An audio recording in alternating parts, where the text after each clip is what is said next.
Welcome back to Property Development Unpacked, where we break down the industry from the inside out. In this episode, we're diving deep into the current construction landscape, how builders really work these days in the mid-rise and luxury space, what challenges they are facing, and what developers like you absolutely need to know to avoid costly surprises. We'll unpack the truth behind the builder's fees, the margins, and the prelims. The real challenges builders face that affect your bottom line. We also talk about how to approach the ECI process with eyes wide open and how to use it as a weapon, not as a weakness. And what's changed since 2020 that you need to factor into every deal. No names, no sales talk, just boots on the ground. Insights from real conversations with the builders we've been working or have worked with. So let's start with the new construction landscape. What's really going on? We'll unpack the truth behind the builder's fees, the margins, and the prelims. The real challenges builders face that affect your bottom line. Today's builders, especially in the mid-rise and luxury residential market, are hyper-selective. They're not chasing volume. They're chasing certainty and the right partners. And for good reason. Many projects fail because the consultant team isn't strong enough to document the Class 2 buildings with the current design declarations and the portal requirements. So on the face of it, it seems pretty simple, but it can get very complicated. It is not always as a smooth ride.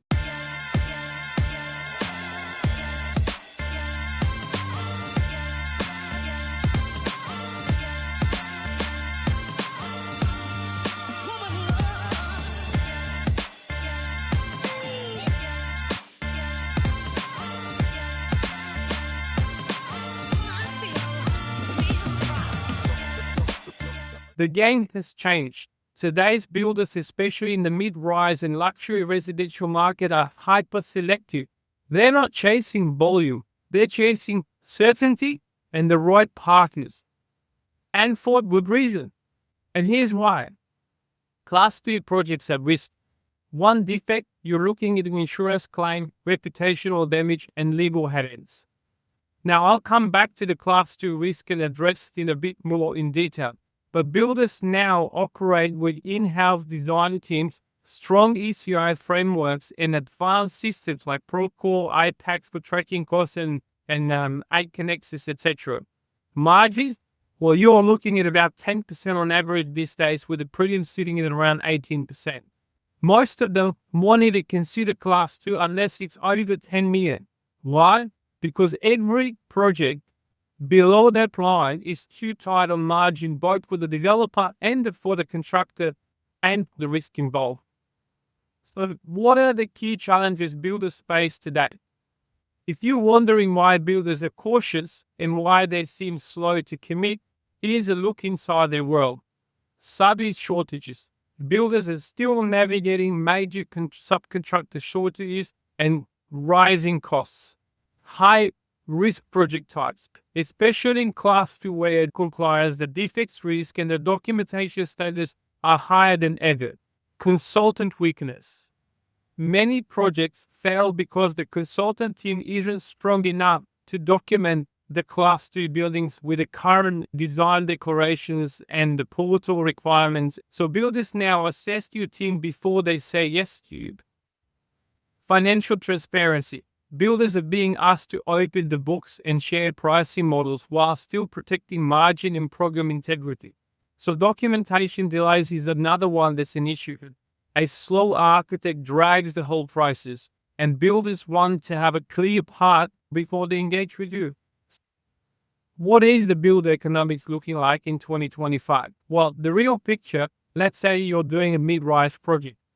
Typical numbers you will hear from a good builder these days is the margin is sitting at 10%, prelims are sitting at 18%, and the minimum construction value is around 10 million. The preferred project size is $10 to $70 million, and the monthly ECI cost sits somewhere between 20 to 25K a month. And many builders are moving towards open book pricing and will go to 3+ subbies to get real numbers. A lot of them wouldn't even be interested in your project if you want to tender it. While you still have your own independent quantity surveyors to verify pricing and protect both sides, they're no longer just quoting, they're collaborating, which is something that the commissioner and the declared designers processes is been trying to do in this industry. And I think it's a good thing in the long term. Now let's take a deep dive into the ECI, or the early contract involvement process. Let's talk ECI, because if you're building mid-rise, this is the only way to go really if you wanted to have a good build these days. What is it? It is a structured pre-construction engagement where the builder joins the team before the contract is signed. So then help you refine the design, cost the build, and de-risk the delivery. And typical ECI includes the design manager, the site manager, PM, and director on their team. The cost on your team, it also involves cost planning across multiple rounds, open book trades, early works planning, like shoring, demolition, utilities, and etc. So let's talk about the pros and cons. Let's start with the pros. It speeds up the delivery once the DA is approved. Locks in the builder early, important for financiers' confidence. However, one thing to remember is when you have a builder on an ECI arrangement, does not mean that's the builder you have to sign for your DNC contract. It still means that at the end of the ECI process, you could still go out to tender if you really wanted it. If you're not happy with the process, or for whatever reason you wanted to do that, you still can. So what's the other benefit? It reduces tender risk, helps you iron out the high-risk site issues, improves the buildability and cost control. What are the cons? Builders expect payment during ECI, typically $20,000 to $25,000 a month, and this process can take anywhere between 4 to 6 months. You may not get the competitive tension if you're not careful. If the builder changes the team post-contract, you lose some of the ECI benefit. So it's very important to manage your ECI process so you actually get the benefit of it, because I have personally been involved in more than one ECI process, and more often than not, I have not gotten the benefit, or the builder decided that just after we signed the DNC contract, the team that was during the ECI process with us, now it's on another job, on another project. And now I'm dealing with team members or from the builder that have no clue, or they have no history of the project itself. Having said all of that, I will give you a pro tip. Always clarify. Will the same team study post ECI? Now, they will never be able to guarantee you that, but it gives you a bit of but it is good to have the conversation and get a bit of a feel of how they respond to that question, and how hard will they be trying to keep the same team post ECI. Are prelims and margin fixed during the ECI? This is something that is almost a must for me personally when I'm doing an ECI. And I also want to know, how about the program? Are you going to be able to fix the program too? That's another thing, that if you lock in your program, you lock in your margins, you lock in your prelims, the rest of it, if it's managed properly, if you have the right team from the building ECI stage, if your consultancy team is the A team and you have a very strong team, then the rest of it, it's really making sure you coordinate with the documentation well and effective, with a good project manager or developer manager. So then when you go out to tender, it's really the market is what the market is. It'll be an open book. You'll get all the prices. You'll get 3 to 5 prices from all the other subbies, and you get to choose together with the builder who you want to proceed with. And then on top of that, they'll just add the prelims and the margin. So on the face of it, it seems pretty simple, but it can get very complicated. It is not always as a smooth ride as it sounds now when I'm talking about it. We move on to Class 2 projects, the risks for developers and builders.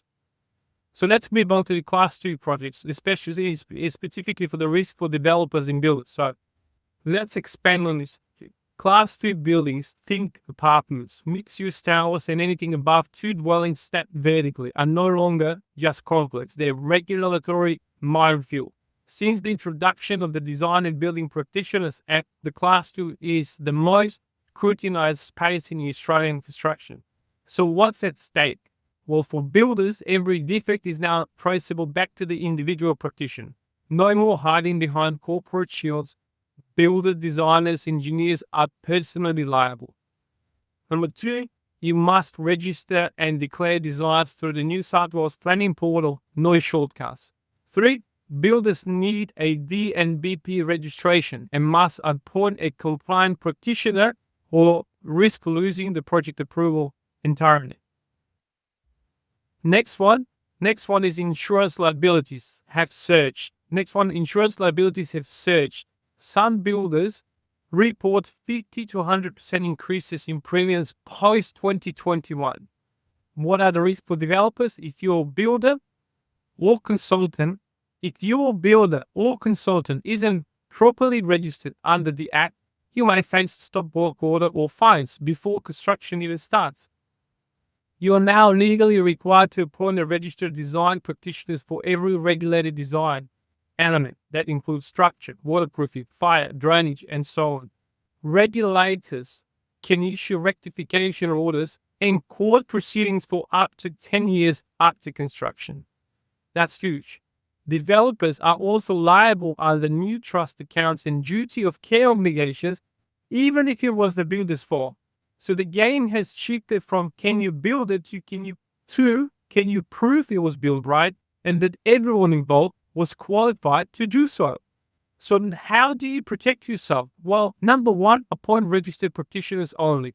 Use the New South Wales Planning Portal's register to vet your entire team. Number two, require DNBP declarations.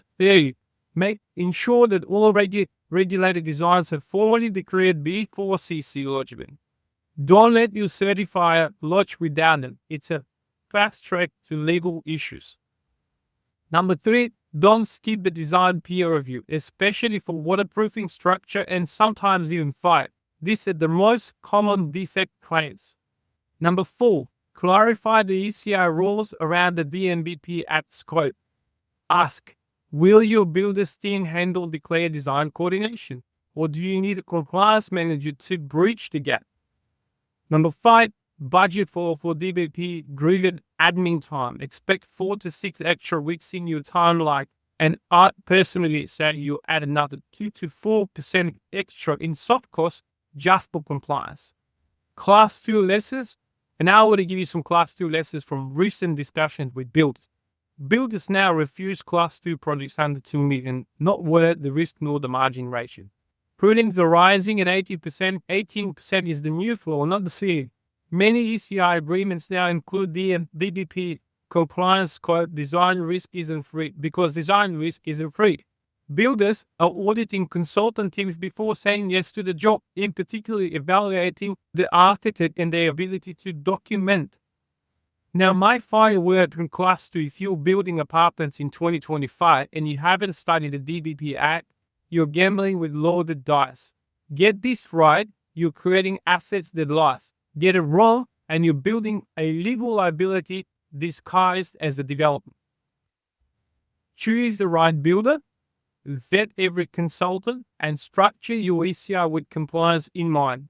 And never treat Class 2 like just another job. This isn't a game of margins anymore. It's a game of mastery. I'll give you some real-world developer lessons from my own experience. We had a project with 10 months sinking water delays instead of the expected 6 to 8 months. We had a project where shoring zones created major cost implications due to boundary walls and surveys that the builder didn't read properly. I've also seen the builder enthusiasm tank when consultant teams don't perform.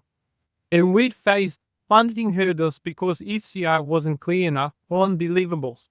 So I've personally been involved on a few ECI projects and in most cases did not work. For the record, in all instances, it was the same builder.